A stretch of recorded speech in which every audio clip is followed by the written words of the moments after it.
Amados queridos, vamos fechar os nossos olhos, tentarmos sair um pouquinho desse ambiente, esquecermos ao mesmo tempo tudo que ficou lá fora e conversarmos com o nosso irmão, com o nosso amigo de todas as horas, o nosso Mestre Jesus, que veio à Terra para deixar o seu exemplo de amor incondicional. Senhor Jesus, aqui estamos reunidos em Teu nome e temos a certeza que Tu estás conosco. Porque, Senhor, onde estamos, quando pensamos em Ti, quando rogamos a Tua presença, tenho a certeza de que estás. E aqui não podia ser diferente, nessa casa de amor, onde o amor verdadeiro está dentro de cada um de nós. Recebemos, Senhor, de Ti nesse instante, o Teu passe magnético, a Tua energia, sanando todas as nossas dores, sejam elas materiais ou espirituais, Senhor. Tu sabes bem aonde está, aonde se encontra cada um, cada dorzinha de cada um de nós. Mas o Teu amor nos fortalece para que sigamos a nossa caminhada cada vez mais fortes, de cabeça erguidas, certo de que estás conosco. Nessa tarde, nessa primeira parte que passamos agora, iniciando essa segunda etapa, que a gente possa assimilar tudo isso que vai ser dito na tarde de hoje, para que ao sairmos daqui, lembremos de cada um desses ensinamentos para pô-los em prática no nosso dia a dia. Que a gente não esqueça, pois assim, aos poucos, vamos em busca de atingirmos a nossa felicidade. Essa que almejamos e que com certeza um dia chegaremos em uma etapa onde a felicidade será completa, onde o amor, só o amor reinará. Certos disso, Senhor, iniciamos o nosso trabalho, nossa segunda parte dos trabalhos da tarde de hoje. Que assim seja. Boa tarde. Boa tarde. Pronto, agora foi uma boa tarde de depois do almoço, assim, já robustecidos. Bem, gente, para quem não me conhece, meu nome é Alexandre Júnior, eu sou espírita há 33 anos aproximadamente, sou pedagogo, sou escritor. Eu gosto de falar dessa parte porque o tema que a gente vai trabalhar hoje não é um tema que a gente cai de paraquedas sobre ele, a gente precisa ter algum tipo de recurso, não é, intelectual, além daquele que o Espiritismo nos oferece para a gente poder discutir a temática de gênero e de sexualidades. Então, esse livro surgiu do Inquietação, com a forma com que, muitas vezes, nós nos relacionávamos com essa temática, tanto do ponto de vista teórico, como do ponto de vista prático. Então, eu fiz pedagogia, minha formação, o meu trabalho de conclusão de curso foi sobre gênero e educação. Minha pós-graduação também eu trabalhei em gênero e educação, e isso começou a me inquietar, né? Tanto a relação dentro do próprio universo acadêmico, como do universo educacional, como também a relação com essa temática do ponto de vista prático, também dentro dos espaços espíritas. E me incomodava ver, por exemplo, para a gente poder começar esse introito, como a gente não vê pessoas homoafetivas ocupando cargos de destaque dentro do universo espírita. No nacional, a gente não conhece ninguém, quer dizer, tem Andrei Moreira, mas que obedece a um padrão social, homossexual branco, classe média, né, e que tem acesso aos grandes eventos, inclusive como expositor, que o é. Inclusive, eu costumo dizer que meu livro não é um livro conceitual, eu discuto sociedade Eu discuto a prática do movimento espírita e da sociedade a partir de uma perspectiva de gênero e de sexualidades. Os livros de André Moreira são livros conceituais, inclusive eu os indico. Ele tem 2 livros chamados Homossexualidade sob a ótica do espírito imortal e Transsexualidade sob a ótica do espírito imortal. Então esse livro ele surge dessa inquietação. E tem uma inquietação que me move, que é uma pergunta que eu acabo fazendo. Eu digo, ora, se nós julgarmos as pessoas e exigir dessas pessoas, desses corpos, atitude, comportamento, ação, pensamento, ao invés daquilo que ele é enquanto espírito, ser espiritual, mas a partir do corpo que esse espírito ocupa nesse instante, isso é um pensamento materialista ou espiritualista. Eu digo, ora, se eu julgo genitália, e se eu digo que a genitália tal, precisa sentar de um jeito, falar de um jeito, andar de um jeito e se relacionar de um jeito, eu começo a instituir comportamentos a partir do corpo. E isso é um pensamento materialista e não obedece aos parâmetros espiritualistas daquilo que é o espiritismo. Então eu digo, ora, como a gente pode exigir comportamento a partir da genitália? E perceba que isso é uma coisa tão séria, porque quando os nossos filhos começam a crescer, a gente começa a ver como ele se comporta no mundo. Como é que ele senta, como é que ele fala. E se for rapazinho, a preocupação dos pais é ainda maior. Então há uma representatividade na normatização daquilo que vem a ser macho e fêmea. Dentro desse pensamento inicial, eu digo para vocês que o meu livro não trata desse tema de forma binária, ou seja, ele não oferece apenas 2 caminhos dentro desse universo. A gente não oferece só o caminho macho e fêmea, porque isso é nos tornar muito mais animais do que aquilo que verdadeiramente somos. E quando a gente não produz um processo de dialogicidade sobre essa temática, nós simplesmente aniquilamos aquilo que há de espiritual em nós. Nós somos seres de subjetividades. E uma das características do humano é a incompletude e não a completude. Nesse processo de busca por completude, nós passamos, do ponto de vista das reencarnações, por várias possibilidades de aprendizado. Há, inclusive, eu acredito, que precisamos reconceituar várias coisas dentro do espiritismo. Caridade, que hoje eu me relaciono muito mais com solidariedade do que com essa ideia de caridade. O conceito de reforma íntima. O conceito de corpo, porque quando a gente diz assim, olha, eu já escutei isso em vários espaços espíritas, o corpo é um instrumento do qual o espírito se utiliza para viver as suas experiências no plano físico. Só que quando a gente fala de gênero, isso não cola. Ou seja, o corpo só não é esse instrumento de aprendizado quando a gente fala das sexualidades.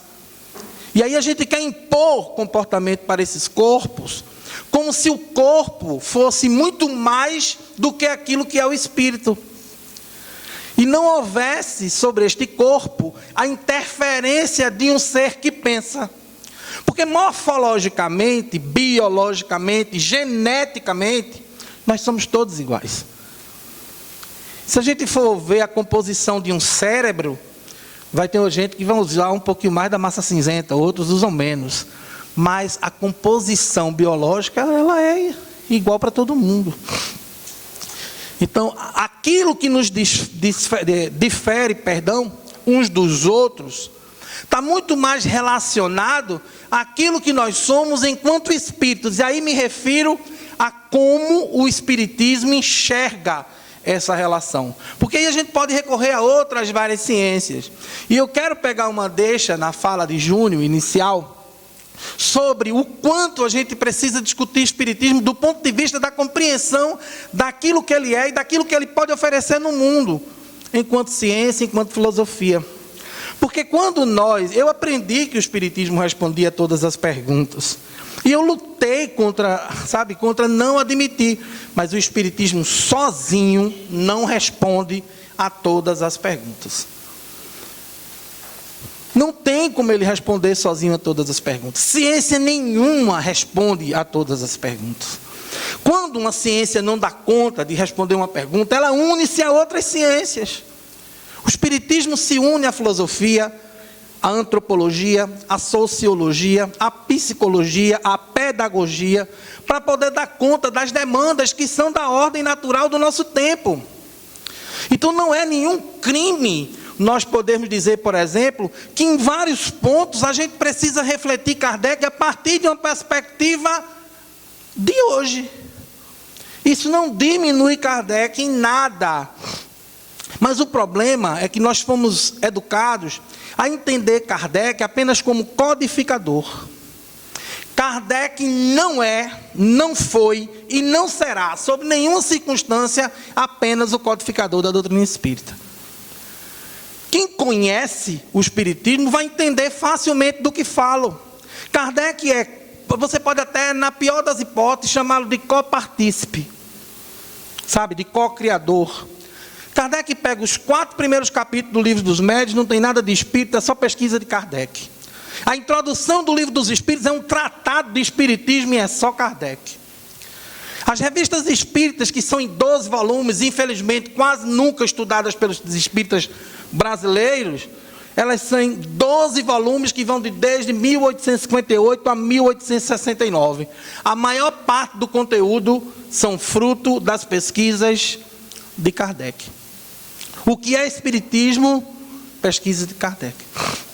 Agora, há um fenômeno que precisa ser estudado, e quando a gente fala disso, às vezes choca algumas pessoas, é que no Brasil, o espiritismo ganhou um formato que não é um formato absolutamente kardeciano.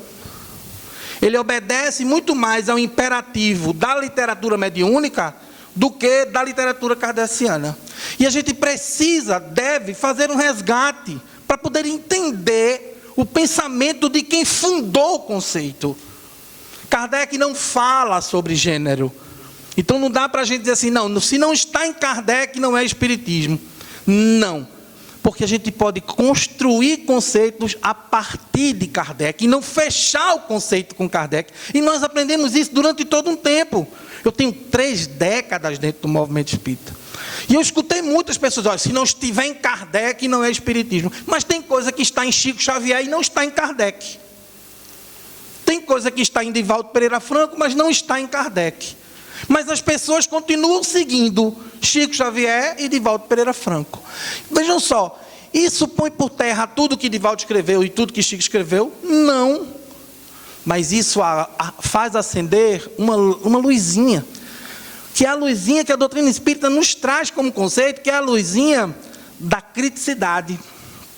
Nós perdemos a criticidade de acordo com quem escreve ou com quem fala. Se for fulano, não precisa a gente conceituar porque virou critério de verdades. E quando a gente fala em ciência, não existe critério de verdade da ciência.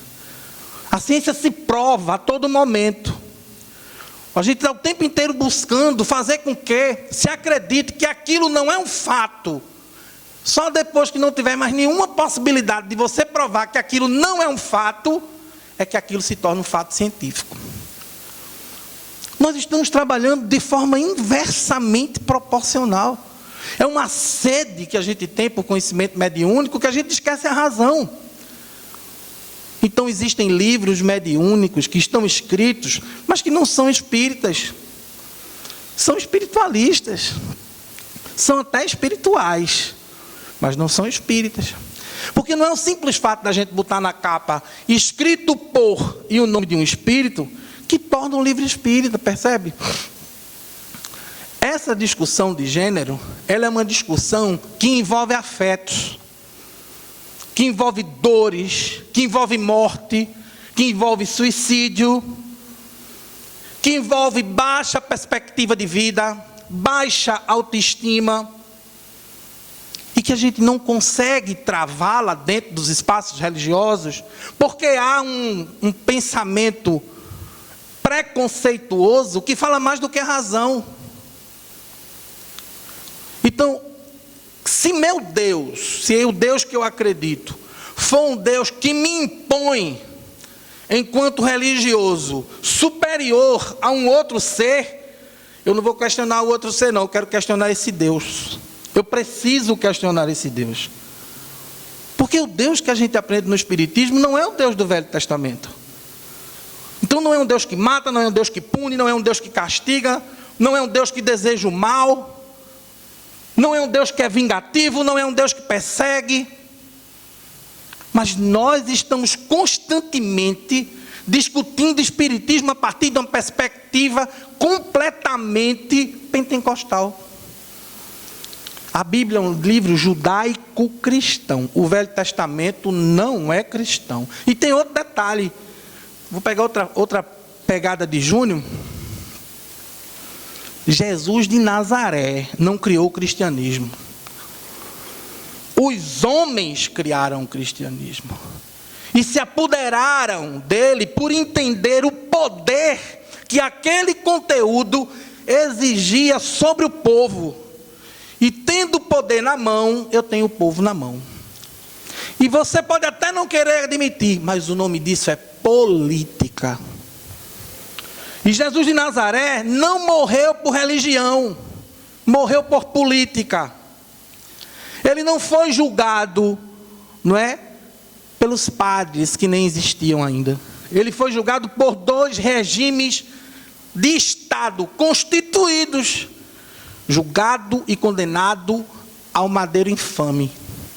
Falar de gênero e de sexualidade é falar de vida, é falar de povos, é falar de gentes, é falar de angústias, é falar de dores, é falar de incompreensão, é falar de injustiça, é falar de perseguição, é falar de morte.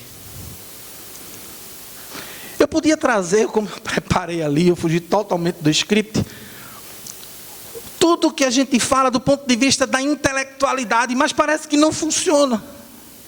Sabe, a gente traz, estuda. Esse livro exigiu de mim 152 páginas, 6 anos de pesquisa. Sabe, eu quando fiz o meu trabalho de conclusão de curso, eu entrevistei 284 alunos, 6 professores em um órgão público. Eu não costumo brincar com as coisas espíritas, porque para mim espiritismo é coisa séria, e muito séria. Mas há uma coisa acontecendo, um fenômeno, sabe? Que são as pessoas que não conhecem, mas falam. Não leram, mas falam. Não estudam, mas falam. Não conhecem, mas falam. Isso me lembra Kardec, no livro que é Espiritismo. Se alguém já leu o que é Espiritismo, vai lembrar do diálogo de Kardec com o cético, com o padre. E o cético diz assim a Kardec: vou escrever um livro para dizer que o Espiritismo é uma farsa. Aí Kardec diz: espera aí, tu vai escrever um livro, o que é que tu conhece do Espiritismo? Eu, para escrever, não é para acreditar que o Espiritismo era real, levei 3 anos. Não foi para escrever, não, foi para acreditar que aquilo era verdade. Eu levei 3 anos. Você conheceu hoje, quer falar de Espiritismo. Então, eu trouxe aqui alguns pontos. E também a gente não se preocupa, porque isso aqui é uma trilha, não é um trilho, e o que está ali está aqui. Então, está aqui, né? Está com a gente. A primeira coisa que eu tento fazer nesse livro é apresentar gênero e sexualidade a partir de uma performance, a performance social. Tem uma filósofa estadunidense chamada Judith Butler, que ela diz que gênero é uma questão de performance. Por que eu não fiz meu livro conceitual? Tipo, gênero é isso, sexualidade é aquilo. Percebe que é como... Porque essa literatura já existe. Mas uma literatura que discuta como o movimento espírita pensa e age, gênero não tinha. E aí eu disse, não, eu preciso usar meu tempo dentro desse universo e mostrar como isso acontece. Aí você pode dizer: Alexandre, mas lá no meu centro nem é assim não. Que bom, minha irmã, parabéns, Deus lhe abençoe. Mas os outros são. Porque o seu é a exceção e não a regra. A regra é a produção de espaços preconceituosos, onde as pessoas não possuem espaços para poder vivenciar o trâmite operacional do centro como outra pessoa que não seja homossexual ou LGBT.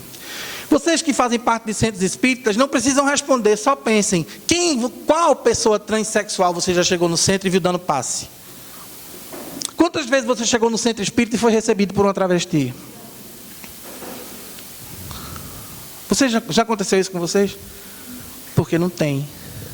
Aí a pergunta que a gente tem que fazer é: por que não? A outra pergunta é: você iria para um lugar onde você não se sente acolhido? Se você chegasse aqui no André Luiz, não estivesse cantando essas músicas lindas e recebendo todo mundo com toda essa energia maravilhosa que a gente está sentindo agora, que as orelhas esquentam, você viria novamente? Você vai numa loja comprar e uma pessoa não te atende bem, tu volta, tu vai no saque, tu procura o gerente. Por quê? Porque você vai exigir seus direitos. A diferença é que para essas pessoas não existe saque. Então elas não têm onde fazer reclamação. Elas só sentem e levam para casa. Então a primeira coisa é entender gênero numa perspectiva social, que é como o ser humano se vê no mundo. Não é? Só que a gente só tinha, eu acho uma coisa massa, que quando eu digo isso, as pessoas dizem: esse cara é louco. Mas eu já estou tão acostumado a ser louco que uma vezinha mais, uma vezinha menos, não muda mais o que eu penso. Mas eu consegui ler Butler, que é niilista, materialista dialética, ateia, e eu disse: cara, isso aqui é espiritualidade. Porque a mulher escreve preocupada com a coletividade. E qual é a espiritualidade que se preocupa com o indivíduo? A espiritualidade se preocupa com a coletividade, com o bem comum. A marca de Jesus de Nazaré é o bem comum. Quando a gente estuda Jesus de Nazaré e vai ver a postura, não do mito, porque a gente precisa desmistificá-lo e demitizá-lo para poder entendê-lo. Quando a gente mitifica, a gente coloca ele tão distante da gente que é impossível alcançá-lo. Mas quando a gente percebe ele, ser humano, um homem, cara, eu vou ser igual a ele. Eu posso ser igual a ele. E aí você entende quando ele diz: vós podereis ser tudo que eu fui, basta que tenha fé do tamanho de um grãozinho de mostarda. E vocês vão dizer: essa pedra mexe, e ela se mexe, né? Ele dizia, porque ele entendia exatamente. E aí eu entendo porque os espíritos respondem: veio de Jesus. Não é porque só existe Jesus com esse manancial de produzir ações para o bem. Existe seu Zé da esquina, que ganha R$10 por dia, 4 ele divide com os transeuntes que moram perto da casa dele. Existem anônimos, que são vários Jesus de Nazaré. Mas a gente precisava de um exemplo que, sabe, que disse assim: não, tá, aquele é o cara, porque as coisas que ele fez foram verdadeiramente importantes para o coletivo. E Jesus de Nazaré é um homem de coletividades. Era um homem que ia ter com as mulheres quando, veja, se hoje tem homem que pensa que ainda está no tempo da caverna, que o cara ia numa caverna, olhava a mulher, gostava dela, pegava ela pelo cabelo, levava para outra caverna. Mas tem homem nos dias de hoje que ainda acha que é assim. Vocês avaliem na época de Jesus como é que isso rolava.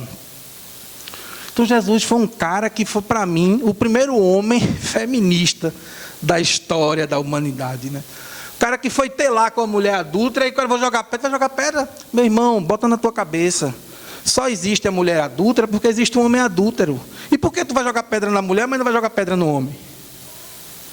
Porque só a mulher precisa pagar por isso. Ele foi conversar com a mulher lá no poço e diz: mulher, me dá de beber. Mas eu, sim, tu. Agora tem uma coisa, veja o que ele faz. Ele não só bebe, ele não é apenas servido por ela. Ele quebra todos os padrões sociais, machistas, patriarcais, impostos por uma sociedade hipócrita, belicosa, assassina. E diz: bebe também. Sabe, é a divisão do pão, cara. Não há nada mais coletivo e mais social do que dividir o pão. Ele vai lá e bebe também, porque quem beber desta água jamais sentirá sede. Ele não disse assim, todos os fariseus que beberem dessa água, ou todos os publicanos que beberem dessa água, ou todos os samaritanos que beberem dessa água. E ele disse a ela, vai lá e bebe. Ela foi espantada. E ela foi lá e bebeu. Então, gênero, a partir de uma perspectiva social, é uma luta de resistência. É você resistir contra um sistema que, tal qual o sistema que matou Jesus de Nazaré, ainda é machista, patriarcal e perigoso para as mulheres brasileiras. Porque é o 5º país de feminicídio no mundo. Porque é o país que mais mata a comunidade LGBTQIAP+ no mundo. Mas é um país hipócrita porque é o país que mais consome pornografia LGBTQIAP+ no mundo. Falar de gênero é falar de hipocrisia também. Porque quando a dificuldade é feminina, os adjetivos são inúmeros. Quando é masculina, é orgulho. Porque o macho é alfa. E a mulher é quenga. Esta é uma realidade brutal. E falar disso sem falar da mulher, falar de gênero sem falar da mulher, é extremamente hipócrita. As primeiras mulheres que lutaram para que nós deixássemos de viver esse sistema foram chamadas de bruxas. Elas não eram bruxas porque queimavam o nariz de rato ou orelha de papagaio, sei lá o quê, dentro de um caldeirão. Porque elas lutavam contra o sistema. E se outras mulheres se debelassem como elas, o sistema ia perder. Então mata, chama de louca e toca fogo na fogueira. É assim até os dias de hoje. A gente só mudou a fogueira. Mas morrem da mesma forma. Esse mês, Pernambuco foi assolado de crimes de feminicídio. E a gente faz de conta que não vê. Sabe? E aí isso que eu preciso discutir. O centro espírita precisa urgentemente adequar-se à realidade social do seu tempo, sob pena de transformar-se num espaço obsoleto, que não atende mais às demandas sociais do seu tempo, onde o peso da religião é muito maior do que o peso do afeto. E doa em quem doer. O espiritismo não é religião. Eu sei que isso incomoda, eu sei que isso dói, eu sei que isso machuca. Todas aquelas pessoas que passaram sua vida inteira dentro do centro espírita, tentando fazê-lo dele uma igreja. Mas o espiritismo não é uma religião. Não é dogmático. Os homens são, mas o espiritismo não. Mas os homens passam e o espiritismo fica. E acredito que no momento oportuno, nós transformaremos o espiritismo exatamente no movimento social que ele precisa ser e pelo qual ele foi criado para ser. O centro espírita deveria ser um centro social de recebimento das pessoas, sabe? De acolhimento.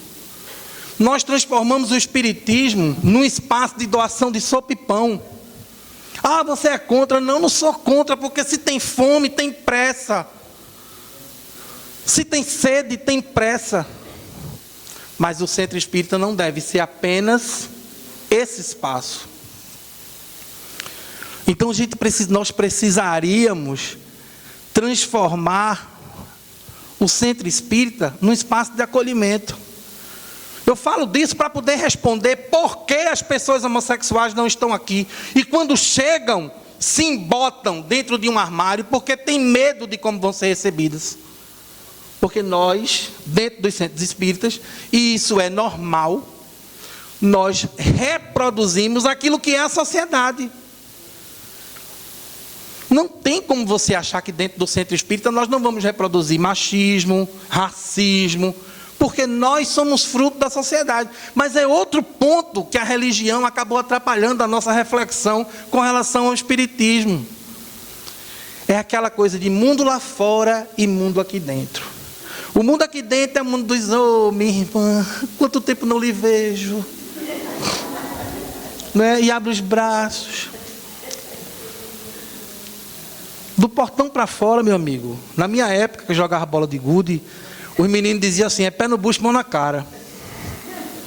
Essa preocupação nem sempre demarca aquilo que verdadeiramente somos. E o que é que a gente faz? A gente faz do espiritismo um lugar onde a gente vem recarregar as baterias para voltar para esse mundo louco que a gente vive. Sem entender a nossa responsabilidade dentro do processo de reconstrução de nós mesmos. Porque o André Luiz pode até tentar ajudar você. Mas se você não quiser, irmão, nada funciona. Passe água fluidificada. Você vai tomar banho de água pipa de água fluidificada e não vai resolver seu problema. Não vai. Os espíritos não fazem milagre. Porque o espiritismo não é uma doutrina de milagres.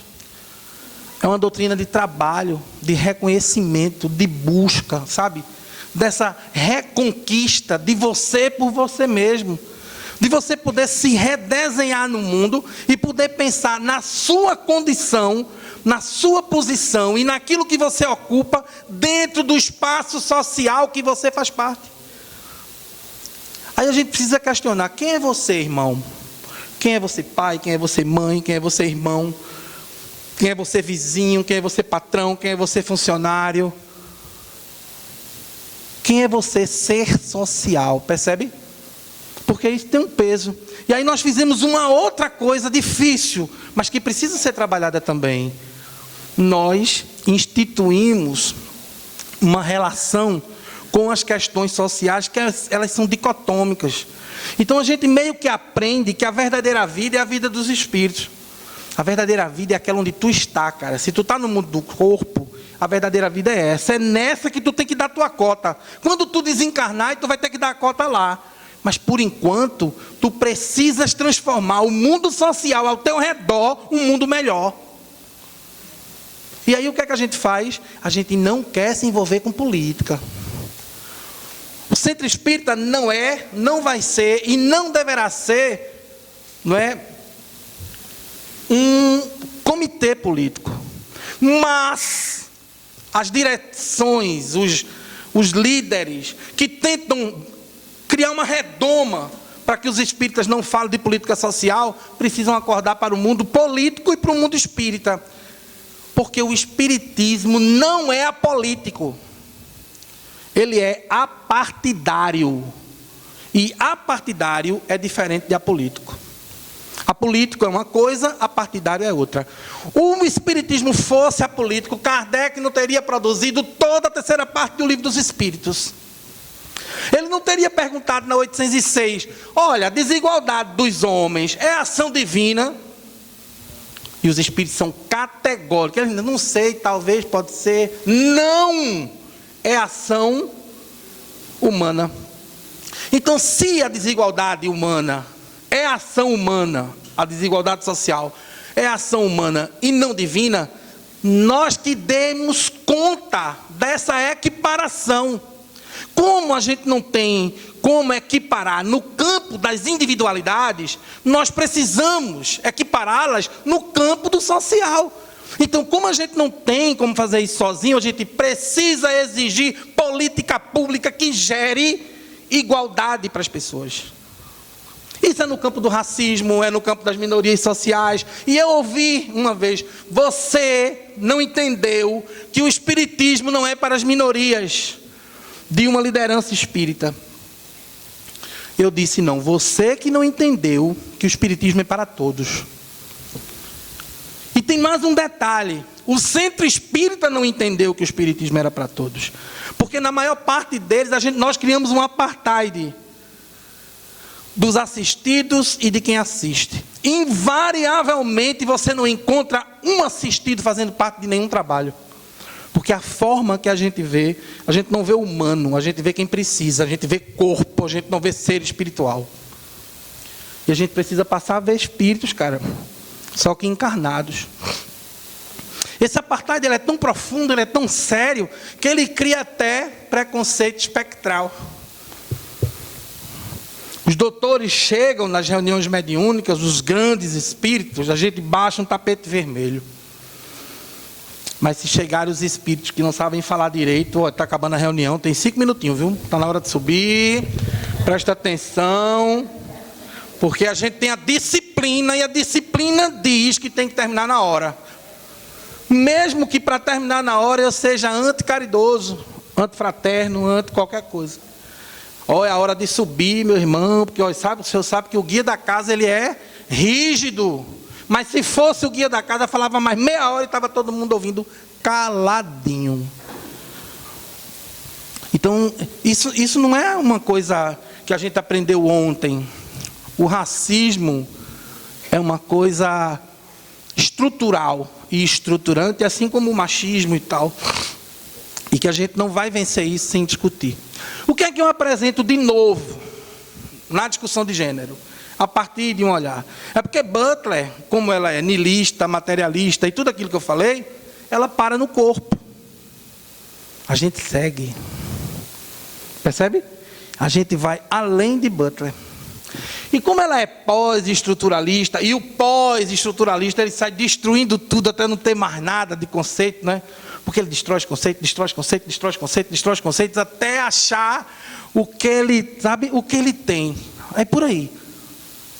Só que quando Butler faz isso, em gênero, que ela tira tudo, o que é que sobra? O espírito. Aí eu, cara, eureka, a maçã caiu na minha cabeça.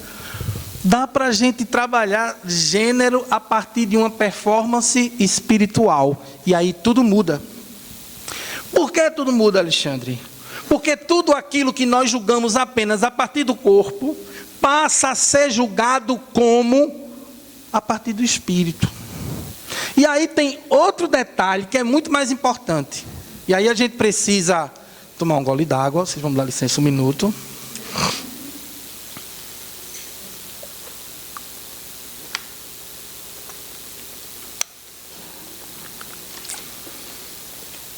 E aí a gente precisa fazer uma reflexão sobre como o espiritismo até hoje tem tratado o gênero, certo? E qual é a forma que o espiritismo tem tratado o gênero? É o tempo inteiro uma caça às bruxas, uma busca do porquê as pessoas são homossexuais, porquê as pessoas são LGBT, porquê as pessoas são bi, porquê as pessoas são pan, porquê, sabe a sopinha de letrinha todinha? Porque são trans, são travestis, por quê? Mas vocês já viram alguma pesquisa ou algum expositor espírita ou alguém curioso para saber por que as pessoas são hétero? Tem não, né? Não tem pesquisa, não tem discussão, não tem diálogo. Por quê? É aquilo que a gente fala de norma. Aí eu quero falar com vocês sobre heterossexualidade compulsória. O que é isso, Alexandre? É que quando a gente nasce compulsoriamente, nós somos compelidos a sermos heterossexuais. A norma social determina até a cor que tu sai da maternidade, cara, para tu ver como isso é sério. Eu menti.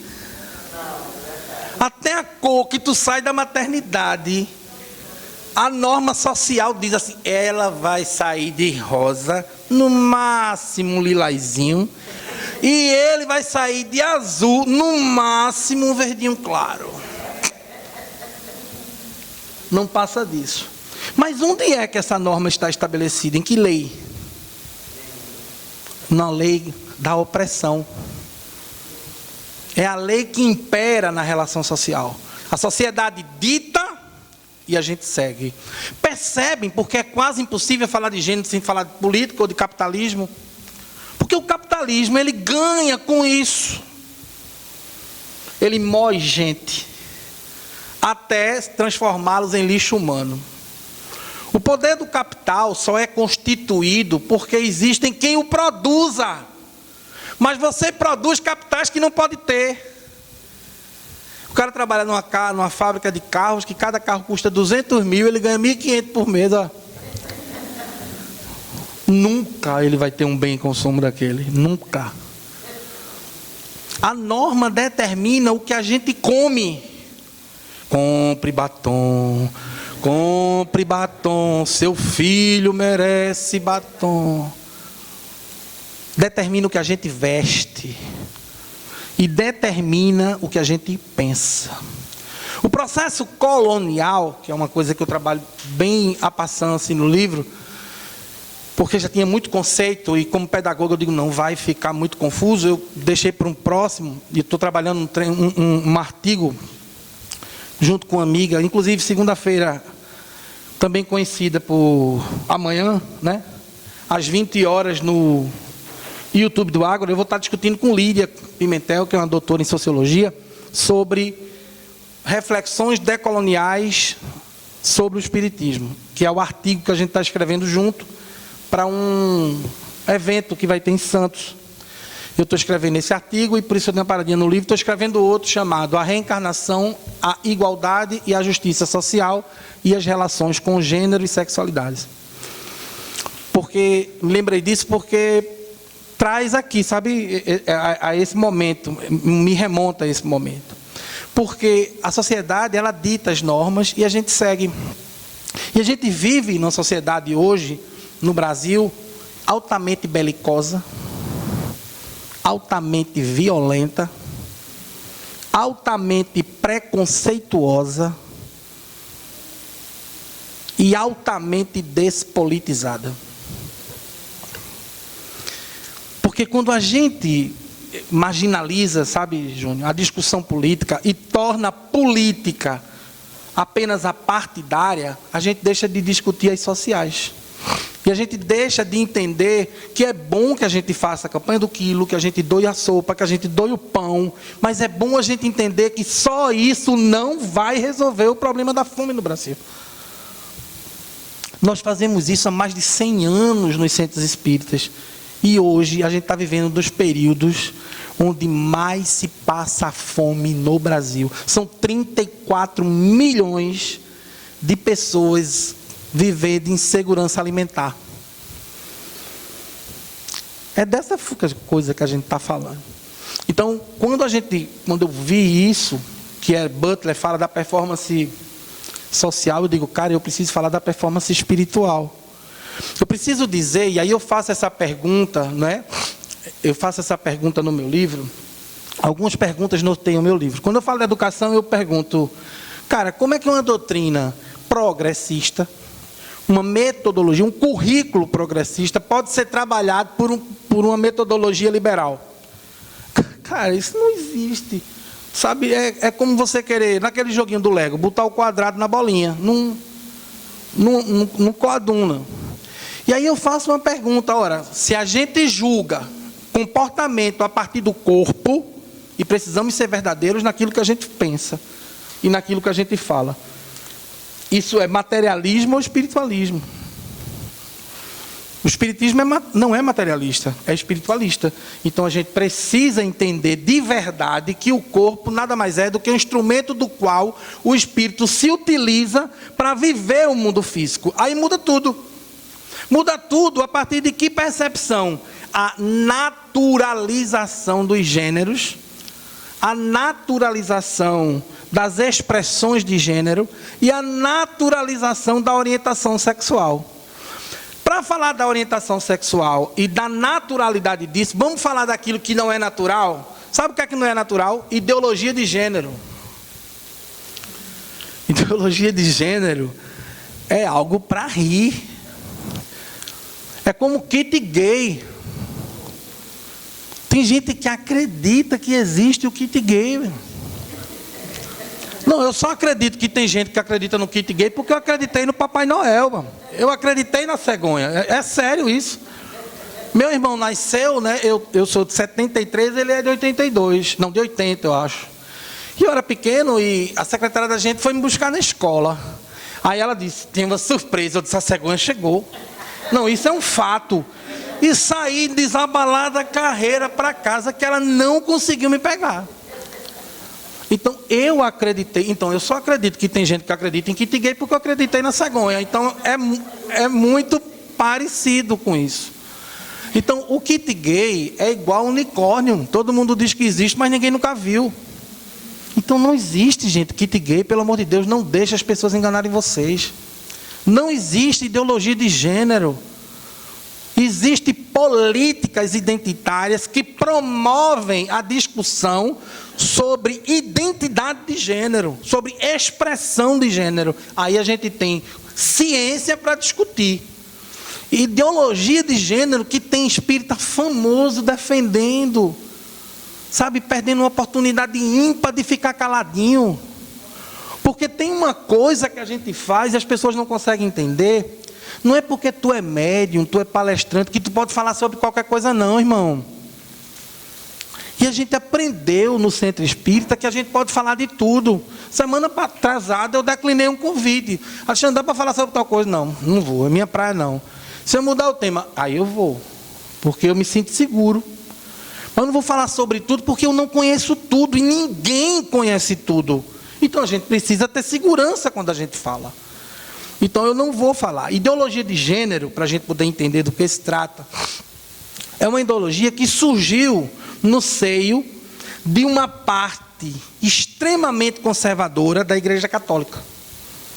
Qual era o objetivo dessa ideologia? Era impedir que a comunidade LGBTQIAP+, tivesse acesso a direitos sociais, para cuidar da tradicional família brasileira.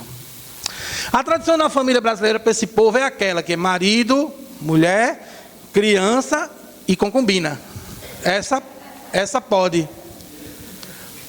Essa é a família tradicional brasileira. Então você não entende que nos novos arranjos familiares do IBGE 2010 tinham imensas possibilidades de família. E que a família está vinculada a afetos. Você vai um cara separado, casa com uma mulher separada, cada um tem 2 filhos, vão morar no mesmo logradouro, se amam, como é o nome disso? Família. Né? Aí vai lá, o pai faz o menino, a mãe foge com o outro, deixa o menino lá, o pai não tem dinheiro, deixa na casa da avó, a avó que cria. Como é o nome disso?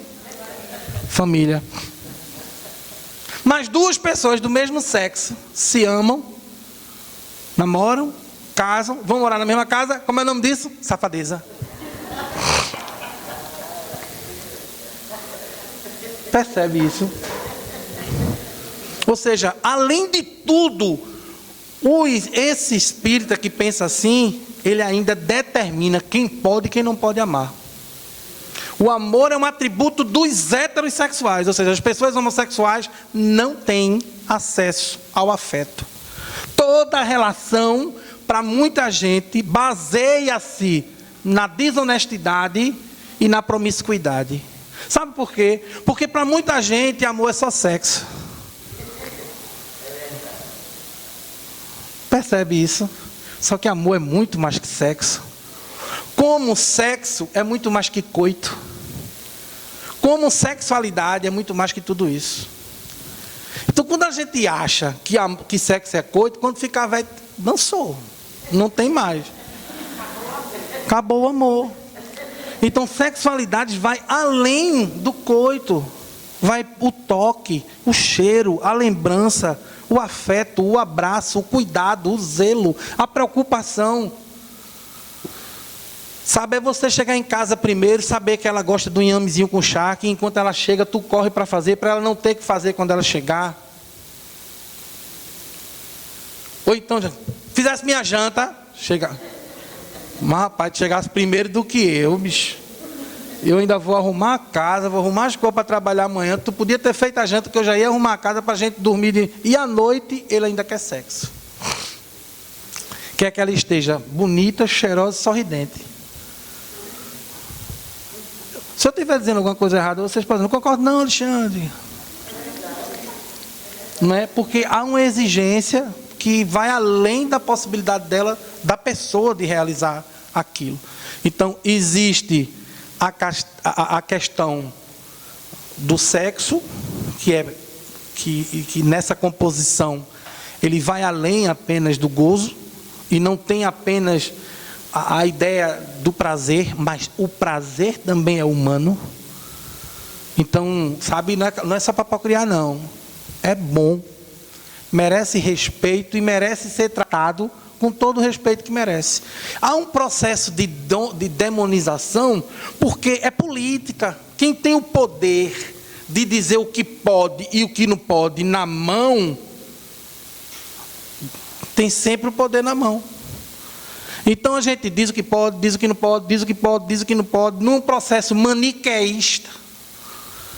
Tudo a gente coloca uma guerra, né, cruel entre o bem e o mal, o diabo e o... Eu não sei nem quem é o diabo, não acredito nele, então nem sei. Eu vi Padre Júlio Lancelotti dizendo isso. Hoje é sábado, acho que não, hoje é domingo, sexta-feira. Ele dizia assim: eu vejo mais se falar do demônio, eu não sei quem é, não tenho convivência com ele, não tenho afinidade.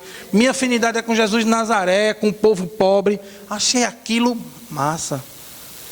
Então, às vezes, a gente tem uma condição de dizer, não, porque os obsessores existem. Existem. Mas talvez, em algum momento, eles terão a força que a gente der a eles. Percebe isso? Porque na nossa relação com o mundo estão instituídas inúmeras possibilidades de viver Deus. Muito mais do que de viver as coisas ruins. Mas, inclusive, as coisas ruins também fazem parte da nossa personalidade, né? Porque quando a gente não casa só com a parte boa do outro. Não, a gente casa só com aquela mulher organizadinha, carinhosa, cuida de você, faz isso. Mas de vez em quando, meu amigo, faz parte do processo, não é? E você vai casar com aquele cara dedicado, gente boa, mas desorganizado, sandália na sala, cueca no chão. Você, meu filho, pelo amor de Deus, calma, não dá para ter tudo, velho. E muitas vezes, sabe o que acontece com a gente nessa relação com a vida? A gente deixa de curtir o que tem, sonhando com o que não tem.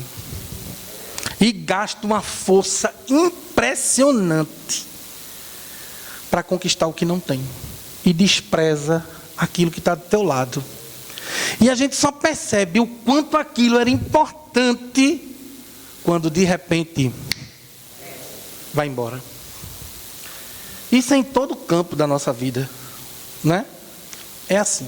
Então, essa relação, eu falei de ideologia de gênero, porque eu acho importante a gente falar, e eu quero deixar um tempinho para a gente tirar dúvidas, perguntas, criticarem, não gostarem, vocês fiquem à vontade. O livro não estabelece uma verdade universal, nem minha fala. Eu não tenho a pretensão de encerrar uma discussão. Eu não estou aqui para colocar ponto final. Eu estou aqui para colocar dois pontos. Sabe? E depois desses 2 pontos que venham várias e várias posições e posicionamentos. Porque a vida é assim, é feita de continuidade, não de encerramentos. Eu gosto de dizer isso porque é uma coisa que eu penso bastante, que é a questão da completude. A gente às vezes exige tanto de nós porque a gente quer ser completo, quando a incompletude é aquilo que nos forma. Nós não somos seres completos. Ser humano nenhum é completo. E nem vai ser. Não queria deixar vocês decepcionados não, mas não vamos ser completos. Porque a incompletude é uma característica do humano. Faz parte da gente. Então, quando a gente fala disso, eu falei da ideologia e eu quero falar agora da questão da moralidade, para entrar, né, em fechar gênero, para a gente poder conversar um pouco. O espiritismo, o movimento espírita, meio que distorceu um pouquinho o conceito de moralidade. E moralidade passou a ser uma ferramenta de opressão. Por quê? A gente moraliza e diz que moral é aquilo que cumpre a norma. Então, para muita gente, moral é ser hétero, ou seja, imoral é ser homossexual, porque o padrão social me diz que a moralidade diz que o padrão é ser hétero. E muita gente diz assim, mas no passado não era assim não, graças a Deus, bicho. Já pensasse se fosse assim ontem, hoje e amanhã e a gente não mudasse nada? E vamos entender o que significa moralidade para o espiritismo? Moralidade para o espiritismo tem a ver com filosofia moral. O que seria a filosofia moral? Seria aquilo que a gente entende da ética comportamental que o espiritismo oferece e a relação desta ética da compreensão que a gente tem e a nossa prática de vida. Entendendo isso, você percebe que você não é espírita dentro do centro espírita, você é espírita enquanto ser humano. Então você vai ser espírita em casa, você vai ser espírita na rua, porque a proposta da ética espírita, ela lhe convida. Por quê? Porque o espiritismo é uma doutrina comportamental e não contemplativa. Percebe isso? Então a filosofia moral espírita não tem nada a ver com moralidade, principalmente quando a moralidade é vista como algo imposto pela sociedade, como um comportamento régio que inclusive gera injustiça, morte e dores às intimidades humanas. É diferente? Deu para entender? Não é diferente? Daí a gente vai falar de gênero como perspectiva, como performance espiritual. Percebam uma coisa.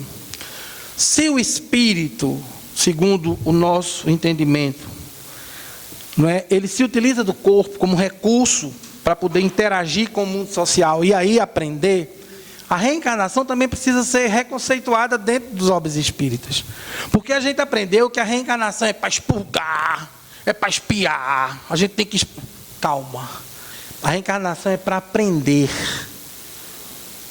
O nosso processo aqui na Terra é educativo. O sofrimento também é um processo educativo. A gente não nasce para sofrer, a gente nasce para aprender. Agora perceba que na minha trajetória de espírito encarnado eu faço escolhas. E tem escolhas que eu faço, que é aí que entra aquele bichinho que a gente chama de livre-arbítrio, que infelizmente fazem com que em algum momento eu precise colher alguns frutos das minhas próprias escolhas. Nesse momento o sofrimento se instaura. Aí o que seria o sofrimento? O sofrimento é um convite para o afeto. O que é que faz a gente evoluir, crescer, progredir? Eu não gosto muito de evoluir não, porque eu me lembro muito de darwinismo social. Eu prefiro progresso. O que é que a gente precisa para progredir? A gente precisa amar. Mas quando a gente se afasta muito do amor, a gente sofre.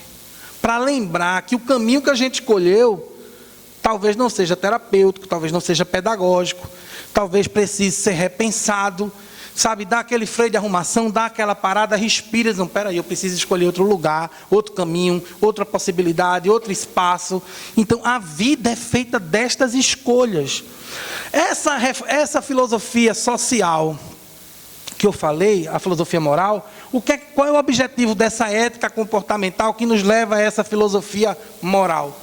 É nos qualificar para as escolhas. Quando a gente entende essa ética comportamental, a gente já sabe que não é para jogar pedra no amiguinho, não é para puxar o cabelo da amiguinha, que a gente não deve chutar o coleguinha. E a gente vai ganhando isso como uma prática cotidiana, porque você torna-se aquilo. Quando Paulo diz assim, não sou mais eu que vivo, mas o Cristo que vive em mim, eu não vejo isso uma coisa religiosa, eu vejo isso uma coisa pedagógica, percebe? É um processo de vivência pedagógica. A reencarnação, e eu digo isso no livro, é um processo pedagógico. Tem como objetivo fazer com que nós cresçamos e nunca com que soframos. O sofrimento é uma contingência da não compreensão dessa ética comportamental. Porque Deus, Ele não criou Deus criou as leis para que a gente, não, para punir. Deus não criou lei para punir. As leis de Deus são tão insossamente, tão apenas parceiras do nosso processo de caminhada. O tempo é nosso parceiro. O amor é nosso parceiro.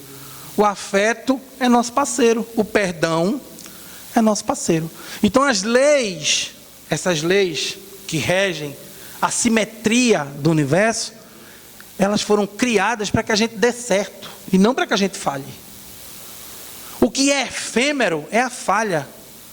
O que é para sempre é a conquista. Ah, Alexandre, mas você está dizendo isso porque você não conhece Zezinho. O Zezinho vai lá no centro, já é a 10ª vez que ele comete o mesmo erro. Vou deixar mais não. E tu é dono do centro. Tu não vai deixar Zezinho errar mais não. Mas se Zezinho ainda não teve o tempo dele. É a vida. Vamos fazer de conta que a Terra é esse centro espírita, e a gente errou uma, errou duas, errou três, e a vida está o tempo inteiro te disponibilizando a oportunidade de aprender. Percebe isso? Isso é a vida. Dentro dessa proposta aqui, aí o que é que o Espírita fez? Não, a gente precisa descobrir por que a reencarnação castiga pessoas, a ponto da gente dizer que toda pessoa pertencente à comunidade LGBT está pagando ou espiando. Isso é cruel, gente. É muito cruel. Isso é julgar. E sem nenhum tipo de cooperação científica. Não há ciência nisso. Então, as pessoas nascem LGBTs como você nasce heterossexual, para aprender. Dentro desse espaço chamado Terra, dentro dos grupos sociais, chamado escolas. A escola da família, a escola do centro espírita, a escola do trabalho, e aí por aí vai. E aí tem outra coisa que é aquela história de... Não, Alexandre, mas veja só. Fulano nasceu 10 vezes homem, 10 vezes mulher, mas fez mau uso do sexo, seja lá o que isso quer dizer. E na 11ª veio homem, aí ele é gay.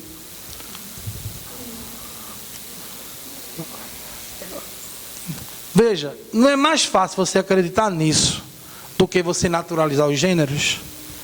É muito mais fácil você acreditar nisso do que naturalizar os gêneros. Quando a gente naturaliza, a gente entende que todo processo humano é educativo, não punitivo. Me recuso a acreditar que Deus criaria uma espécie de humano apenas para sofrer e pagar. Porque se esse Deus existir e ele for espírita, eu sou ateu e deixo de ser espírita. Na hora. Se me disserem que o único caminho para acreditar em Deus é esse, eu sou ateu. Porque eu não posso acreditar num Deus que cria pessoas para que elas sofram. Gente, isso não faz o menor sentido. Então as pessoas nascem homossexuais como eu nasci heterossexual. E não tem o dia que você disse assim, o dia da heterossexualidade. Não, eu descobri que sou hétero. Não, você só se reconheceu no mundo, cara. Então como é que você quer que tenha o dia D para as pessoas LGBTs? As pessoas só se reconhecem no mundo, elas só se orientam. Por isso que não é uma questão de opção, não existe opção quando a gente fala de sexualidade. Vocês acham mesmo que a pessoa queria escolher nascer num país homofóbico que mata, que violenta, e elas iam escolher nascer LGBTs? Se elas pudessem não nascer? Vocês acham que as mães das pessoas LGBTs... E ainda tem outra gradação que precisa ser trabalhada, para encerrar minha fala, Júnior, que é a gradação do racismo dentro da estrutura LGBT. Porque, por exemplo, a perspectiva de vida, já disse isso aqui, mas a perspectiva de vida de um transexual, de uma pessoa transexual no Brasil, é de 35 anos. Se ela for preta, é de 32 anos. Percebe isso? Enquanto a perspectiva de vida de uma pessoa no Brasil é de 78 anos, uma pessoa transexual tem uma perspectiva de vida de 32, se for preta, e 35 se não for preta. Então, entendam agora por que política pública. E por que política pública que respeite a multiculturalidade do nosso povo e a interculturalidade do nosso povo. Porque quando a gente fala política pública para a mulher, todas as mulheres são iguais? Não. O que uma mulher branca precisa para que seus direitos sejam respeitados, não é a mesma coisa que uma mulher preta precisa. Num país racista, ela precisa fazer muito mais força do que a mulher branca faz. E o Estado precisa ser parceiro dessa mulher. Quando a gente fala de sistema único de saúde, políticas públicas para a mulher, precisam obedecer, inclusive, se são para mulheres pretas ou para mulheres brancas, porque existem doenças que são mais comuns às mulheres brancas e doenças que são mais comuns às mulheres pretas. Quando a gente fala disso dentro do recorte LGBT, o recorte raça tem um peso absurdamente grande. Porque aquilo que a gente chama de interseccionalidade, eu não falo desse conceito no livro, porque já tinha tanto conceito, mas eu uso o conceito de interseccionalidade, é quando um corpo ocupa vários lugares de opressão. Ou seja, um corpo mulher, preta, acima de 65 anos, periférica. São 4 espaços de opressão no país. Mulher, preta, periférica e etária. São 4 opressões diferentes para um corpo só viver e sentir.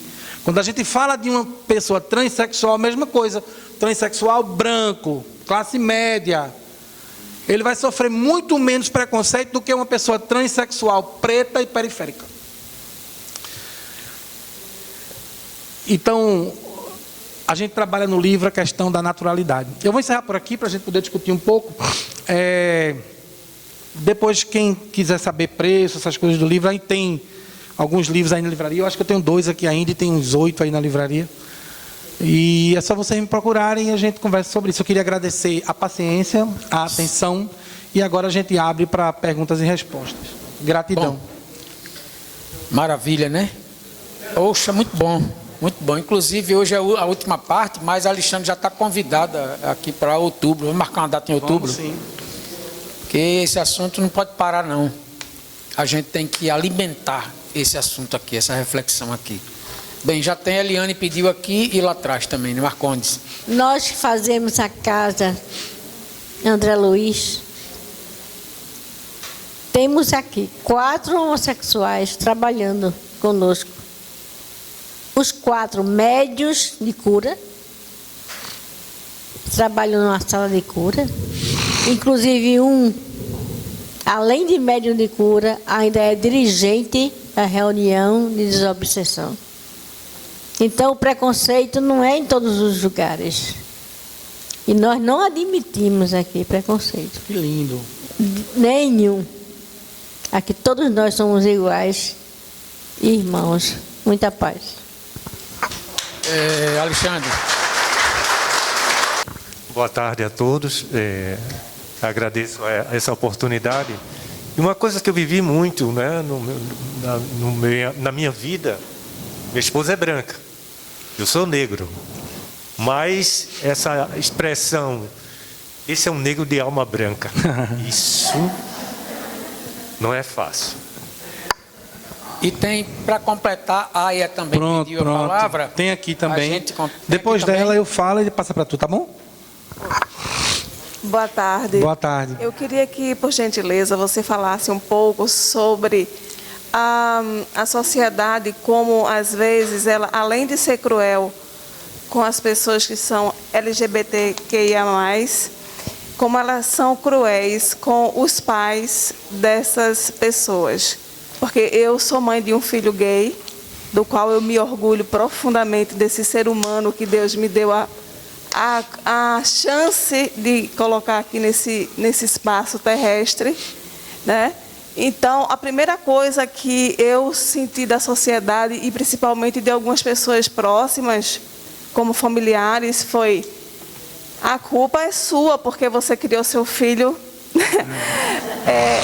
mimando muito, ou alguma coisa. E eu fiquei tão apavorada, e aqui eu quero fazer um agradecimento pessoalmente a Júnior, essa casa e todos vocês que nos acolhem, porque a primeira coisa que, quando eu fiquei sabendo que ele falou para mim, eu fiquei desesperada e vim na casa, e um médium, eu não lembro o nome dele, mas acredito que ele ainda esteja aqui, ele me acolheu profundamente nessa questão, porque eu me senti profundamente responsável e culpada. Então, eu queria que, por gentileza, você falasse um pouco disso. Eu vou por... Aí a gente continua lá depois, né? Depois. No próximo bloco. Vou falar primeiro. Como é seu nome, meu amor? Eliane. A Eliane é o teu, né? Não, aqui é Aya. Pronto. E aqui é Eliane. Pronto. E lá Marcondes. Marconi. Vê só, falar de crueldade, falar desse tema é algo que mexe comigo. Assim, eu costumo, para falar de Dandara, aquela travesti que foi assassinada lá em Fortaleza, eu passei muito tempo, muito obrigado, que eu passei muito tempo para conseguir falar daquilo, porque Você não faz aquilo com o animal, quiçá com o ser humano. E Dandara foi morta por ser aquilo que ela é. Eu digo no livro que chega um momento que para viver a identidade, existir é uma questão de resistência. Só que essa resistência, ela não é só para as pessoas LGBTs, mas para as pessoas que estão ao seu entorno e resolveram não deixar de amá-los. Não é porque quando a gente institui afeto a gênero, esse afeto precisa ser questionado, não é? E sobre a crueldade, eu tenho medo. Eu me lembrei agora do poetinha Dominguinhos e Chico César, né? Deus me proteja de mim e da maldade de gente boa. Por quê? Porque lembra que eu falei daquela coisa da norma, que a gente segue a norma por um princípio de moralidade? É essa moralidade que mata. É essa moralidade que institui corpos que têm valor e corpos que não têm. É essa moralidade que dá vazão às piores instintos do ser humano, quando ele mata alguém por racismo, quando ele mata alguém, ou quando ele agride alguém. Porque você achar que tem o direito de agredir um ser humano porque ele tem um gênero diferente do teu, e eu não sei se dá para falar da maldade, porque a crueldade, ela também está dentro do centro espírita. Quando a gente pega uma pessoa e coloca ela em 2 anos de tratamento, nunca mais deixa ela sair dali de onde ela está, porque ela é homossexual. Porque existem vários tipos de violência. Existe a violência simbólica. Não existe só a violência da tapa, da morte e do tiro. Existe a violência da invisibilização e do silenciamento. Existe a violência de você fazer de conta que aquela pessoa não existe. Tu quer violência maior do que a pessoa fazer de conta que tu não existe? Então, a crueldade, eu digo que há gradações da crueldade. E a gradação da crueldade, por exemplo, quando a gente invisibiliza essas pessoas dentro do centro espírita. Eu já falei aqui, eu conheço um casal homossexual que o marido vai num carro e o parceiro vai de Uber para o centro. Conheci um casal de lésbicas que, quando as pessoas descobriram que elas eram um casal, elas ficaram 2 anos em desobsessão. Saíram do centro e não saíram da desobsessão. E nunca mais voltaram a trabalhar nos seus espaços de trabalho. Eu fico feliz quando você, Eliane, diz aqui as pessoas são homossexuais. Eu acho isso maravilhoso, é muito bacana, é legal, é importante a gente ter esses lugares de acesso, mas a gente precisa trabalhar a política da naturalidade, sabe? Para que a gente não, mesmo inconscientemente, não passe uma ideia de concessão. Sabe, não, aqui é diferente, aqui as pessoas veem, que massa, mas que isso seja natural. E deve ser um processo natural. Né? Onde as pessoas não façam força, onde elas não precisem nem dizer que são homossexuais. Sabe, a gente falar para ela uma ficha, preencher uma ficha em 4 vias, e uma fica com guia espiritual, outra vai... Aí na ficha está lá, gênero, né? Para todo mundo saber qual é o gênero da pessoa. Não precisa disso. E Marconde, né? Marconde, essa coisa do racismo, eu tenho muito cuidado porque tem aquela coisa do mimimi, né? Hoje está em moda o mimimi. Então as pessoas dizem assim: eu acredito que não deveria existir o Dia da Consciência Negra ou o Dia da Visibilidade LGBT. Eu acho que deveria, não, deve. Enquanto existir racismo, enquanto existir homofobia, enquanto as pessoas morrerem porque são pretas, porque são mulheres e porque são LGBTs, precisa ter. Porque as pessoas dizem assim, não, deveria ter o Dia do Humano. Não é? A gente não escuta isso? Deveria ter o Dia do Humano, principalmente quem é contra as políticas identitárias e tal, que não gosta de falar sobre identidade cultural e que acha que todo mundo é igual. Nós não somos iguais, ponto. Nós somos diferentes e isso não é ruim. Então, a gente precisa reconhecer a diversidade para poder tratar a vida com a diversidade que a vida nos dá. Então, se a gente não entende, né, e quer tratar todo mundo... Não, a gente é igual. Nós não somos iguais. Isso é uma política de invisibilização, de silenciamento. Nós não somos iguais. Eu costumo dizer, para dar exemplo, as pessoas dizem assim, não, nós estamos no mesmo barco. Isso é uma falácia. Nós estamos, no máximo, no mesmo mar. Mas está um lá no botezinho sem remo e outro no iate. É igualzinho a condição. Então, não somos no mesmo barco. Nós estamos no mesmo mar. Dentro desse mar tem toda uma diversidade de possibilidades, inclusive nenhuma. Então, essas pessoas também dizem assim, né? Eu não possuo racismo, eu tenho até amigo preto, né? Eu não sou homofóbico, eu tenho até amigo gay, quer dizer, eu tenho até. Eu tenho muita cautela com a palavra tolerância. Sabe, eu não sou muito fã da tolerância. A gente diz, não, a gente tem que usar de tolerância, a gente tem que usar de afeto. Sabe, porque tolerar é quando eu digo assim, ó, tu não queria muito que tu fosse assim não, mas já que tu é, eu te tolero. Amor não, a gente ama independente do que tu seja, ponto. A gente não institui uma brecha, vai amar porque fulano, eu amo tanto meu marido, mas se ele fosse menos gordinho eu amava mais ainda, né? Não, eu amo tanto minha esposa, mas se ela falasse menos eu amava mais ainda. Não, a gente ama porque ama e pronto. E ama até quando ela fala muito, e ama até quando ele come muito, e pronto, acabou, não tem mais o que discutir. Passa para aquela moça ali, por favor.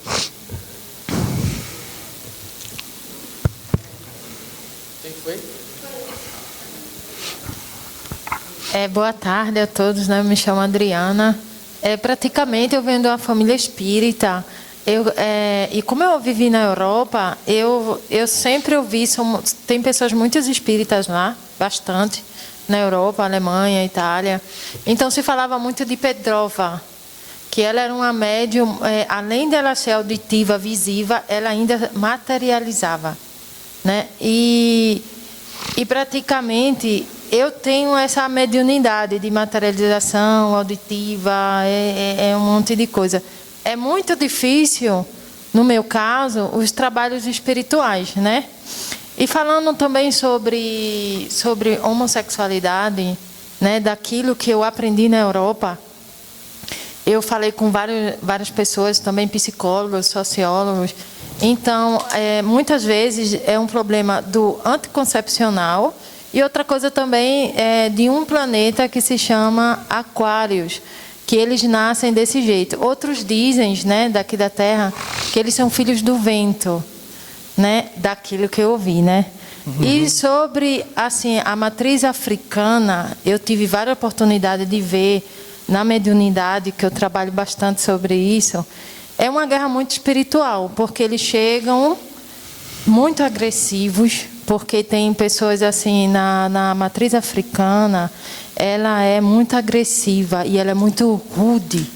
Então, quando chega às naves africanas, eu já tive uma luta espiritual muito grande com a nave africana que chegou aqui da África, e ela chegou na minha casa, ela botou uns aparelhos em mim e tal, eu tive que me levantar, e eu tive uma briga enorme com eles até eles fugir com a nave e tudo.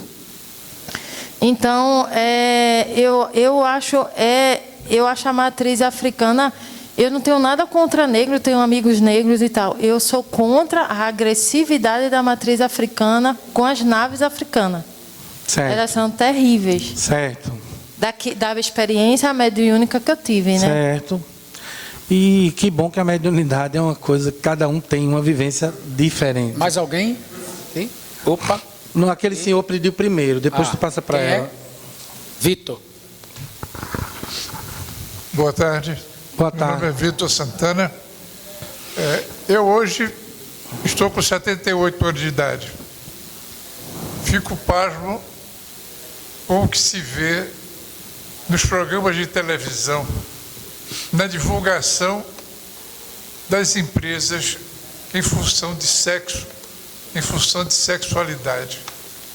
Porque você não tem nenhum programa, em nenhum canal de televisão, que não predomine o homossexualismo, não predomine a raça.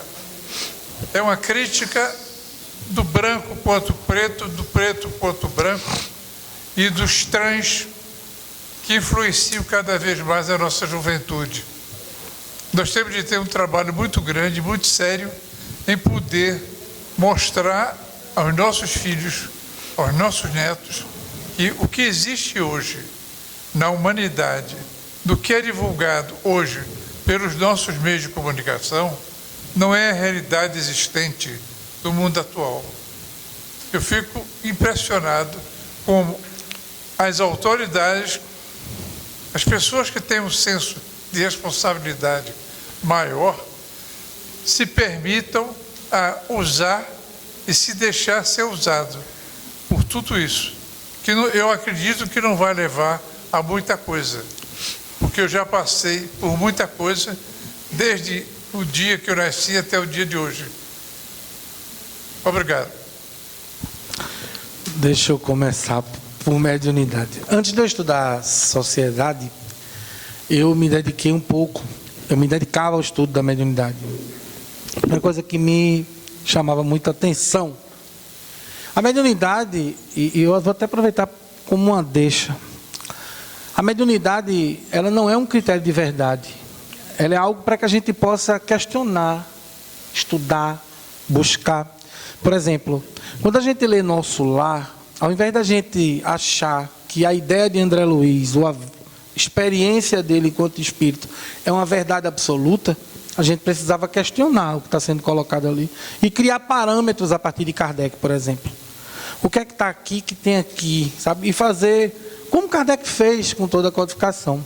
Então a mediunidade ela é muito particular. E além dela ser particular, ela vai oferecer muito a partir da crença. O que eu posso falar sobre matriz africana, como é teu nome, Adriana? Eu não conheço essa violência, né? Eu não estou dizendo que ela não existe, estou dizendo que eu não conheço. Eu participo de encontros interreligiosos com pais de santo, com tanto da Umbanda como do Candomblé, como juremeiros. As oportunidades que tive de falar de espiritismo dentro desses espaços, eu fui honestamente acolhido. Então eu não posso falar de nenhum tipo de violência, porque eu não as senti. Poderia falar de alguma experiência mediúnica, mas não é o caso, para também falar da questão do trabalho com os espíritos das religiões de matriz africana. O que eu vejo às vezes é que o espiritismo fechou-se numa bolha, né? O movimento espírita, ele acha muitas vezes que sozinho ele dá conta, ele por si só ele se dá conta, e a gente deixa de aprender com uma vastidão de possibilidades quando a gente fala, inclusive, do contato com o mundo espiritual. Porque o problema não é de quem veio, é o que disse. Então, pode vir de qualquer fonte. Se você entender o que o espiritismo fala, você vai saber se que para você aquilo tem algum tipo de razão ou não. A gente descarta o que não tem razão e segue aquilo que tem critério. Em suma, seria isso. Meu amigo Victor, a gente precisa deixar, né, Victor? Deixar as coisas nos seus lugares. Existe uma coisa chamada erotização, que é diferente de sexualidade. A erotização é uma coisa usada desde que o mundo é mundo, não é? Ela não é uma coisa que na sua época, por exemplo, não existia. Ela existia. O que não existia era tanto canal de divulgação. Mas, em compensação, existia muito mais prostíbulo do que existe hoje. Então, não muda, sabe? A gente, às vezes, tem essa perspectiva de que o mundo vai ser aquilo que a sexualidade fizer dele. Não, não é assim. A sexualidade vai ser aquilo do que os homens fizerem dela. É diferente. É inversamente proporcional. Então, como é? Porque assim, quando a gente diz que tem fetiche, erotização, só tem porque tem quem assista. Isso é para isso é para esses programas de pay, né? Só tem os programas de pay, né? Que às vezes falta até espaço para patrocinador. Porque tem quem sente e assista. Você liga a televisão, sangue pinga lá na sala da sua casa. Eu não assisto, mas quem quiser assistir, divirta-se, né? É uma questão de se ligar a cada coisa. Então, eram, acho que essas duas coisas que eu queria falar, e ela pediu também para falar. Não deixar... É só porque, diferente do caso dela, né? Que ela disse que sofreu com o filho dela. No meu caso, a minha filha é gay. Ela é casada, é psicóloga, é casada também com uma psicóloga. E eu nunca tive... Ela me contou, foi super normal, meu marido também. Eu achei engraçado que ela agora está com 35 anos, na época ela tinha 20. E meu pai, que é idoso, até ele também, aí ele disse que um vizinho dele chegou para ele e fez: tua neta é lésbica. Ele fez: qual o problema? Teu filho é gay? Aí eu... A Qual o experiência problema, o que quê? foi totalmente diferente da dela. Eu sou daqui. Que beleza. Eu sou gay. Maravilha. Ah, o teu é gay. O teu é gay. Eu queria, para encerrar o nosso encontro de hoje, em primeiro lugar, eu queria agradecer a Júnior e ao CEAL, a todas e todos vocês que fazem essa casa pelo convite. Dizer que para mim é uma honra estar aqui, poder discutir esse tema que para mim tem muita relevância e é muito importante. Em terceiro lugar, eu queria dizer a vocês que, como educador, a educação é o caminho para que a gente possa tratar desses assuntos de forma correta, coerente e científica. Tem um mito, né, dentro do espiritismo, criou-se a história do mito da polêmica. Eu falo disso no livro, inclusive. O mito da polêmica é manutenção de status quo, sabe? Quem está no poder não quer que a gente fale disso, fale daquilo, porque quanto mais cabresto tem, mais poder se tem sobre esse povo. Então a gente institui temas polêmicos. Então, falar de política é polêmico, falar de racismo é polêmico. Agora, o Centro Espírita faz eleição. É tão engraçado fazer eleição. E não tem candidato, não. A espiritualidade vem, se materializa e faz a eleição. Ninguém vota, ninguém nunca brigou numa reunião de diretoria. Não é? Não é assim? Todo mundo se entende dentro do centro. Mentira! Eu, quando trabalhava na Comissão Estadual de Espiritismo, quantas vezes fui convidado para intermediar conflitos dentro de centros espíritas? Várias vezes. É natural, é do humano. A gente não pode desprezar isso. Agora, uma coisa que a gente aprendeu a fazer, que eu falo no livro, que é reproduzir conteúdo. Por que o Espiritismo se especializou em reproduzir conteúdo? Porque ele é contra o contraditório. Ele não oferece o contraditório. A gente só produz conteúdo quando a gente escuta o contraditório e produz diálogo a partir do contraditório. Então vocês vão discordar de mim, eu não vou ter raiva de ninguém. Discorda da ideia, cara, não da pessoa. Porque, eu digo a vocês, pesquisem o que eu falei. Se alguém comprar meu livro e for ler, pesquisem outros autores. Sabe, questione o que está escrito. Não é porque foi eu que disse, porque eu pesquisei, que é certo. Mas nós perdemos isso dentro do Centro Espírita. A gente cria uma estrutura que eu digo que é extremamente tradicional, que é uma herança da Igreja Católica, onde um fala, 50 escuta, onde a gente não interage conhecimento, não produz, não tira dúvida. Olha, Freire fala, né, Paulo Freire, ele diz assim, que o conhecimento se dá na problematização. Então, a gente não vem para cá trazer solucionática, como diria Dada Maravilha, vem trazer problemática, é realmente problematizar para que a gente se questione sobre o que está sendo colocado. Não é apresentar, sabe, a gente vai discutir aqui gênero de uma forma fechada, até porque a discussão de gênero não é uma discussão fechada. Toda discussão científica é aberta. Então, quando você lê Butler, todo dia... Não sei como aquela mulher consegue escrever do jeito que ela escreve, porque é uma infinidade de conteúdo que ela oferece. Então a gente tem aqui no Brasil Guacira Lopes Louro, mas a gente não tem pessoas espíritas produzindo ciência, gente. A gente não discute ciência espírita, a gente estabelece uma religião e segue. E aí a gente vivencia uma política chamada política da pedagogia do medo e da culpa. Porque essa pedagogia do medo e da culpa, ela mantém as pessoas fiéis àquele espaço.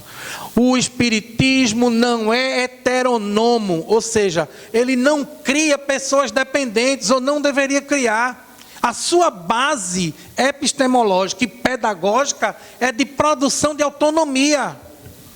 A sua função, enquanto educação, enquanto processo educativo, é criar recursos interiores para que nós possamos dar conta das nossas próprias demandas.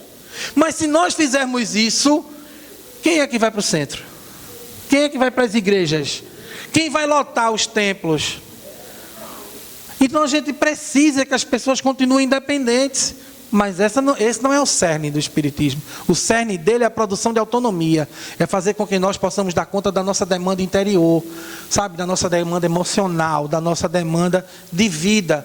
e fazer isso da melhor maneira possível. Então, eu sou grato a essa casa por ter aberto esse espaço. Agradeço muito estar aqui na tarde de hoje, né, no nosso último momento, revendo pessoas amigas, e dizer que, para mim, é sempre um prazer poder falar sobre essas temáticas. Um grande abraço, muita paz e uma boa tarde. Obrigado.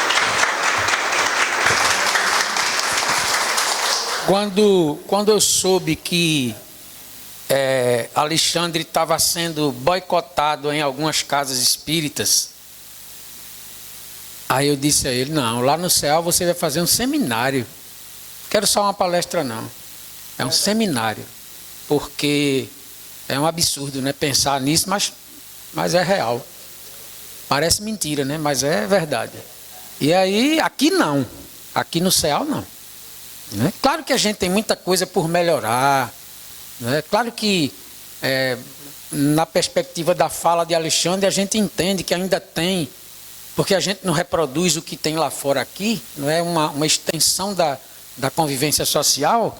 Então aqui a gente ainda tem muita coisa que precisa ser melhorada, mas é exatamente por conta dessa nossa incompletude maravilhosa que ele falou aqui, que é até importante, porque a diversidade é necessária para a gente se ajudar, se completar, aprender um com o outro, ensinar um ao outro. Então a gente tem essa riqueza que é a nossa natureza espiritual em nosso favor. Então eu quero agradecer muito a Alexandre pela generosidade de passar 4 domingos aqui. Começou em maio, junho, julho e agosto, sempre o 3º domingo. E aí eu já estou sinalizando o mês de outubro para você voltar. Já com outro tema, você escolhe o tema e a gente continuar estudando, né? Na música do CEAL tem dizendo, não tem? Lembra que tem uma parte lá que diz que a gente ama estudar, não é? Eu me fugiu agora exatamente o detalhe do... Mas, Alexandre, pronto, o prazer de estudar e se desenvolver. Alexandre vai estar aqui na mesa autografando. Então você vai na livraria, pega o livro, quando terminar, pode pegar o livro lá e trazer aqui, que ele autografa. Caso não possa comprar o livro agora, não tem problema. Ele vai dar o zap dele. Diga o seu zap agora aqui para o pessoal. 819-9808-5393. Mas vão ficar alguns livros aí na livraria e qualquer coisa eu posso deixar mais depois. Pronto. Porque aí você não pode deixar de ler esse livro. Não dá para deixar de ler esse livro. Além disso, os 4 dias de seminários dados aqui estão gravados. O nosso querido Marco Polo, esse cara que está aí, ali, ó, filmando, ele fez desde o primeiro. Então, se você quiser, você já vem aqui no Instagram do CEAL, está salvo, tudo está salvo, mas está no YouTube editado, é melhor ainda. E aí ele manda o link, ele vai mandar o link para mim, eu mando o link para vocês pelo zap. Tem muita gente aqui que tem meu zap. Se alguém não tiver e quiser mandar uma mensagem para mim pedindo os 4 links das 4 aulas, manda um zap para mim. O meu é 999-77. É dificílimo, mano. 999-77. 8044. Já complicou um pouquinho, mas é fácil. 8044. Então você manda um WhatsApp para mim e eu mando os 4 links dos 4 dias que Marco Polo gravou. Estão publicados já lá no YouTube dele, Marco Polo. É Marco Polo com 2 L's, né? Pronto. Dia da nossa tarde de espiritualidade, de amor, de alegria, de emoção também. Que Deus nos abençoe. Deus nosso Pai, que sois todo poder e bondade, dá força àquele que passa pela provação, dá a luz àquele que procura a verdade. Põe no coração do homem a compaixão e a caridade. Deus não viajou a estrela guia, Dai ao aflito a consolação. Pai, dá ao culpado o arrependimento. Dá ao espírito a verdade. Dá à criança um guia e dá um órfão um pai. Senhor, que vosso amor estenda sobre tudo que criaste. Piedade, Senhor, para aqueles que vos não conhecem. Esperança para aqueles que sofrem. Que a vossa bondade permita aos Espíritos Consoladores derramarem por toda parte a paz, a esperança e a fé. Um raio, Senhor, uma faísca do vosso amor pode abrasar a terra. Deixai-nos beber nessa fonte fecunda e infinita. E nossas lágrimas secarão, todas as dores se acalmarão. E como um só coração, um só pensamento, subirá até vós com um grito de reconhecimento e de amor. Como Moisés sobre as montanhas, nós vos esperamos, Senhor, com os braços abertos. Ó beleza, ó perfeição. E queremos, Senhor, merecer a vossa misericórdia. Dai-nos a força de nos dar o progresso, a fim de subirmos até vós. Dai-nos, Senhor, a caridade pura. Dai-nos a fé e dai-nos a razão. Dai-nos a simplicidade, que fará de nossas almas o espelho se deve refletir a vossa imagem. Obrigada, Senhor. Muito obrigada. Que assim seja.